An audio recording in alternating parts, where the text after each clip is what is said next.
The 20th century. Before I tell you about that time in history, I'd like to point out something that may be of interest to you, since many of you are now writing your papers for this course. Notice that I've expressed the ordinal number 20th as 20 with a th at the end of it. And you may have seen this abbreviation elsewhere in the podcast and perhaps on the web pages. Well, I need to reveal a hypocrisy to you. That is, although I sometimes express the names of centuries thus, I will expect you to express it in a different way when you write the name of a century in your paper. Indeed, I will expect to see the name of a century expressed just as you see it here, that is, written out in words. The 20th century refers specifically to the period that runs from 1901 to the year 2000, as you already know from the calendar lesson that you had right at the very beginning of this course. Centuries, decades, and millennia begin in years that end with the number 1, and they end in years that end with the number 0. So let's think about what this period in history is called. You will find all sorts of exotic names attached to it if you glance through the text for this course or the text for any other course that deals with the arts or human endeavor during this period.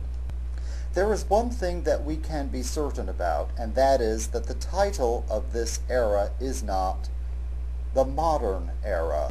In fact, only historically ignorant persons would use this designation to refer to any period whatsoever.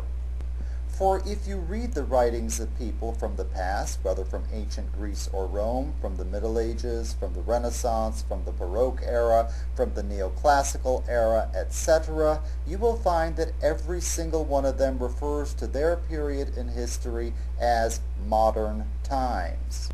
It is not up to us to name our own era, in fact. The most we can do is hope that we impress the people of the future so that they will give us a flattering name. For example, we certainly do hope that they don't call our era the Second Baroque era. Think about it. The word Baroque means misshapen or deformed. Clearly, the people of that time did not decide on that name for themselves, and we cannot do the same either. So the word modern does not properly refer to any specific era in history. In fact, we cannot usurp the word modern to use it to refer to specific currents within any era. And so the term modernism is one that you need to specifically reject from your vocabulary. It means absolutely nothing. And in fact, you will not hear me use it in this course at all. And you should correct others when they use it. Although you will find an abundance of terms in your text related to artistic and cultural currents of the 19th century that end with the suffix ism, there really are only two isms that properly refer to trends in 20th century music. We will consider one of them almost immediately at the very beginning of this unit, and the second of them will be examined at the very end of the last unit of this course. So please disregard all those other terms that you will hear used in connection with artistic currents of the 20th century, such as Impressionism, Expressionism, etc. They have nothing whatsoever to do with music.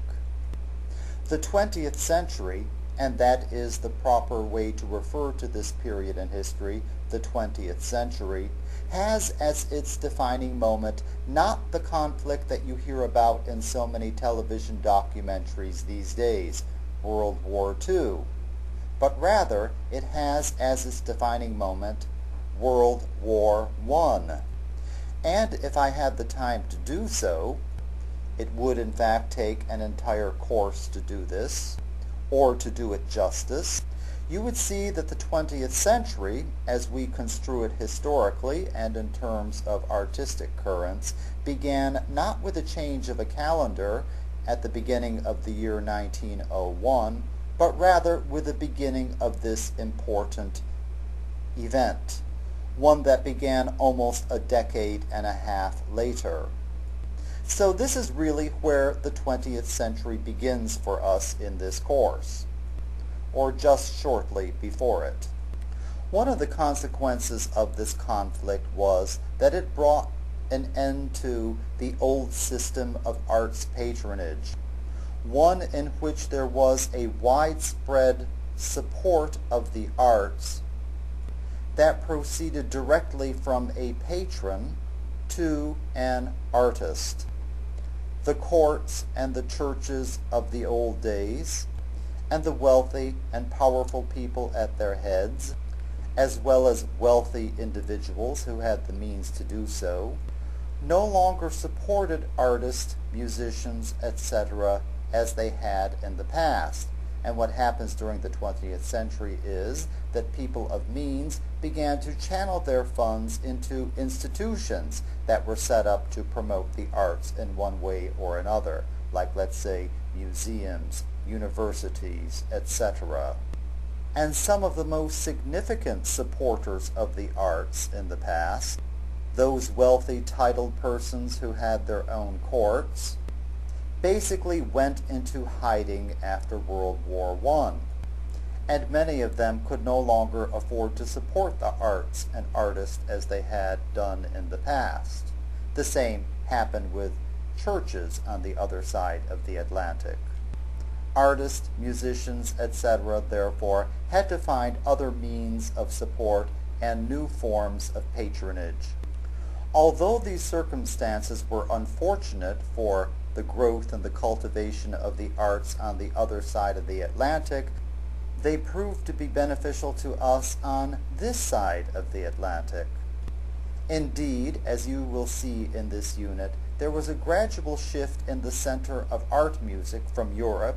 Basically, everything that we've looked at in this course has been European in origin, to another part of the world. Indeed, the center of art music shifted from Europe, where it had been, to, or rather toward, the USA. Although the USA is not necessarily the center of the art world today, we are on a par with Europe, at least in terms of composers. So the center of art music today, at the beginning of the 21st century, is now somewhere between the two. And it is very interesting to see how this situation came into existence, and you'll see this clearly illustrated for you as you examine the composers and the compositions in the last two units of this course.